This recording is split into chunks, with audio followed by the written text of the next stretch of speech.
باشا السلام عليكم. يا هلا والله ليك واحد. فيديو النهارده محتاج لفحص ومطارده. اليومين اللي فاتوا بدأوا ينتشروا حبة فيديوهات والناس عمالة تقول ايه اللي بيحصل ده؟ ايه اللي انا شايفه ده؟ لكن النهارده انا جاي اطمنك واعرفك الفيديو ده وفيديوهات كتير زيه جدا عمالين ينتشروا على مواقع التواصل الاجتماعي والناس فاكراها ان فيديوهات حقيقية موجودة في البساطة المصرية، لكن ده كله ذكاء اصطناعي AI وواضح. لكن البعض دايما بيقعد يقول لك حسب الله ونعم الوكيل، المتحرشين مالوا العالم كله يستخدم الذكاء الاصطناعي في تطوير حاجات الا احنا نستخدمه في تركيب اغنيه، نستخدمه في تركيب فيديوهات زي دي. هو ده اللي احنا بنعمله. العالم يبتكر واحنا نرجع لورا. فده كان توضيح بسيط يا جدعان ان انواع الفيديوهات دي باينه جدا انها بالذكاء الاصطناعي، والكلام ده ما يحصلش في مصر والرجاله تبقى قاعده عامله كده. مفيش الكلام ده، البلد لسه فيها نخوه. لكن نقول اللي بعد. ايه الصليب ده؟ صح، انا ورايا صليب. الصليب ده اهلي مسيحيين.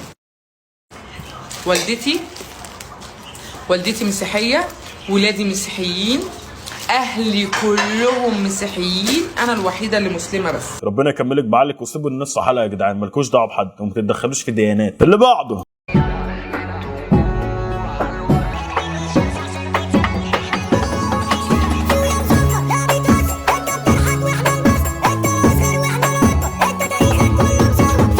شفته بيرقص عليه. لا جامده والله، حلوه. اللي بعده. العب يلا يلا يلا يلا يلا يلا يلا. بتخليك في بلدك بدل ما انت لقيط كده، ولا منك اردني ولا منك سعودي. وبعدين مين اللي رزعك بوكس في مناخيرك قبل ما تطلع تتريق وتعمل فيديو كوميدي على مصر؟ شوف مناخيرك مين رزعك فيها بوكس، تحط نفسك في مواقف بايخه لكن عادي. اللي بعده. وتيجي واحده تقول لك ايس اسبانيش لاتيه، ده غسيل معده ده ولا ايه؟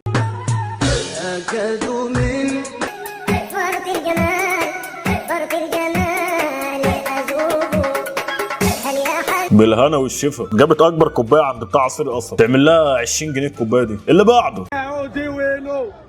كسرنا عينه. السعودي وينه؟ كسرنا عينه. والسعودي وينه؟ كسرنا. ده عن مواجهه المغرب والسعوديه يا جدعان، خلينا حلوين مع بعضينا. اللي بعده. لمين حاجز تابع؟ يعطيك العافيه. لمين تابع؟ سيد الرئيس. طب بتبص ايده ليه؟ وازاي هو بيتجول كده بكل اريحيه؟ هو مش طلعوه؟ وبعدين بتبص ايده ليه؟ لا حول ولا قوه الا بالله. اللي بعده. الناس كلها بتنسى وتسامح قبل رمضان، انا مع اللي ببالي. يا رب خده، يا رب يا رب يا رب خده هو اللي في بالي واللي في بالي واللي في بالي واللي في بالي واللي في بالي، 6 في بالي، خدهم يا رب. امير ما يحبش يدعي على حد، ده عيب القلب الطيب. اللي بعده.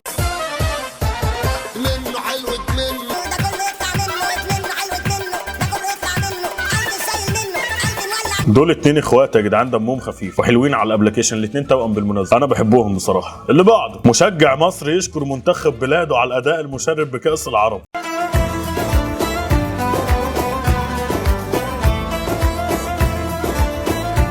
هو بيقول له بص امك، يعني بص امك بترن عليك وانت بتردش عليها عشان تلعب المباراه، سيب اللي في ايدك يندعي وبر الوالدين. انتوا فهمتونا غلط يا جدعان. انتوا فهمتونا غلط. لا حول ولا قوه الا بالله، دايما شعب مظلوم. مشكله الشعب ده ان هو خلوق جدا. اللي بعده. الدنيا ورتنا خبز الناس بمواقف ورا مواقف. الدنيا منعنا بس ثبتنا على الجدعنة، اديتي اندى الاشماع. والله ولا فاهم اي حاجه، كل فاهم ان هي جابت كراسه وقلم بس كده. اللي بعده.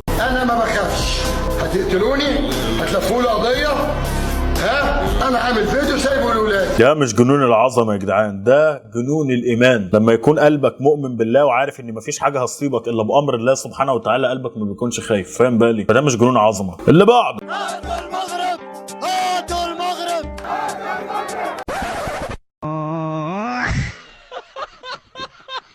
يلا انتوا الاتنين متأهلين يا جدعان وحبوا بعضيكوا بقى، ممكن تتقابلوا تاني في البطولة ولا حاجة. شدوا حيلكم يا رجالة. اللي بعده. مش عارف اسميه بجد خروج ايه يعني، مش عارف اسميه فضيحه ولا كارثه ولا عبث ولا الكلام ده جاي معايا. خروج مهين جماعه، لما احنا مش قادرين نروح نلعب كاس العرب بنروح ليه بجد؟ لما هنروح ويحصل فينا كده ايه اللي يودينا؟ مش عيب ان انت تنسحب اقسم بالله، لكن اللي حصل فينا ده خلى ناس ما نعرفش اصلا ان هم كانوا موجودين، مش ان هم بيلعبوا كوره، مش ماتوا فينا ويقول لك منتخب مصر. هم كلهم عارفين عامة ان ده المنتخب الثالث تاني اللي كان بيلعبكم في البطولة اللي فاتت، فانتوا فاهمين ده كويس جدا، لكن ايه انتوا شبطانين على حته مصر. حقكم، انا معاكم حقكم. ليه؟ لان دايما بلد بحجم مصر واخدكم رايح جاي جاي رايح. شيء طبيعي لما تكسبوا مره تفرحوا وتزيتوا وتعملوا ده كله وتشمتوا في اسم البلد دي. لكن احب اقول لكم الرجعه فجعه يا اخواتي، فمالوش داعي نكمل الفيديو اللي بعده.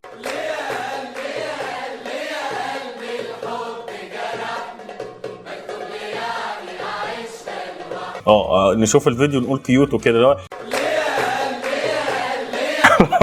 نستاهل الخساره على فكره. اللي بعده. قول ده يا فندم. ايه ده؟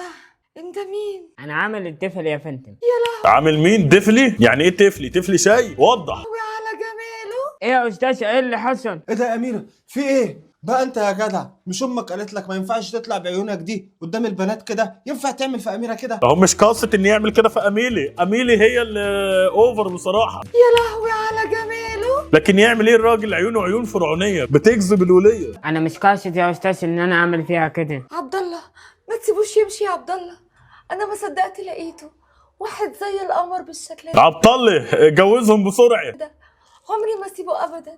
يخرب بيت جمالك، انت ازاي ماشي كده في الشارع؟ والنبي يا عبد الله ما تسيبوش يمشي. شوفوا يا جدعان، شوفوا الحظوظ بالو بيتعمل ايه معاه. شوفوا الحظوظ. الواحد هنا ايه، حتى العرقسوس ما بيشربوش عشان طعمه وحش. انا مش هعرف اكمل حياتي من غيره.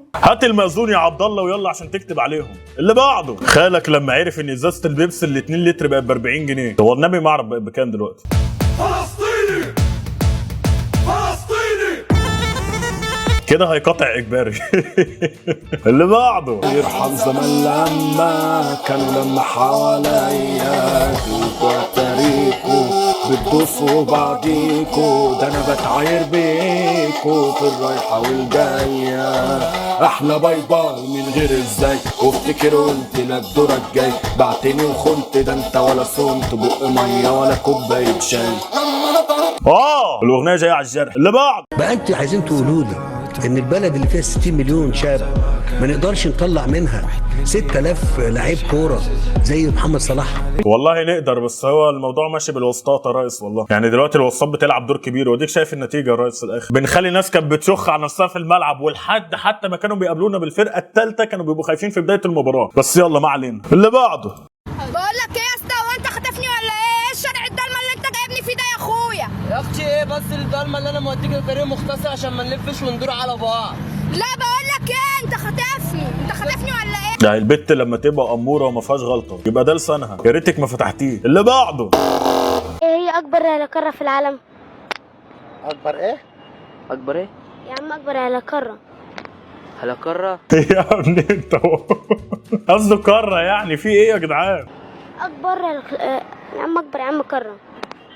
دولة ولا بلد؟ بيقول لك قارة زي قارة افريقيا كده. يا عم لا قارة. قرية. اكبر كفر يا ميتيني. اكبر قرية في العالم. يا عم قارة. قارة العربية النجلة اللي هي. يا عم انت اقفل ام الفيديو يا عم. اللي بعده. انا اصابكم يا جدعان. نهايتي دي قصة مكتوبة، حياتي دي لعبة ملعوبة، تملي الحزن بيجيني.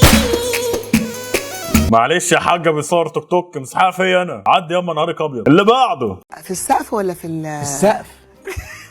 ايه يا ست الناس؟ احب البنات في السقف اللي على السرير. ده انت شكلك ابيض يا ورد بقى. في القميص وشيل السلسله بقى. مش فاهم معنى المرايه في السقف. انا مش هينفع اتكلم. اللي بعده. احنا مش هنتكلم في الحاجات دي.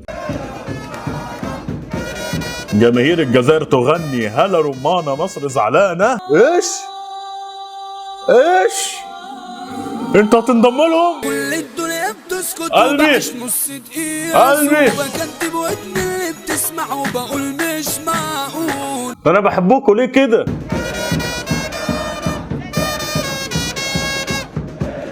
بيقولوا العراقي يا عيل يا عرض يا اللي منزل الفيديو ده. انا كنت هصدم فيكم، ما انا بحبكم. ده في الاخر طلع واحد عرض بيعمل فتنه اهو. بيقول لك الجزائر بتقول مصر، هم بيقولوا العراق لما كانوا بيلعبوا معاه. كنت هصدم فيكم. انتوا حبايبي، تعالوا في حضن اخوكم، تعالوا. قلبي انا ستيل الغزل يعبرني رمش العين بعدك حد خوا. اللي بعده.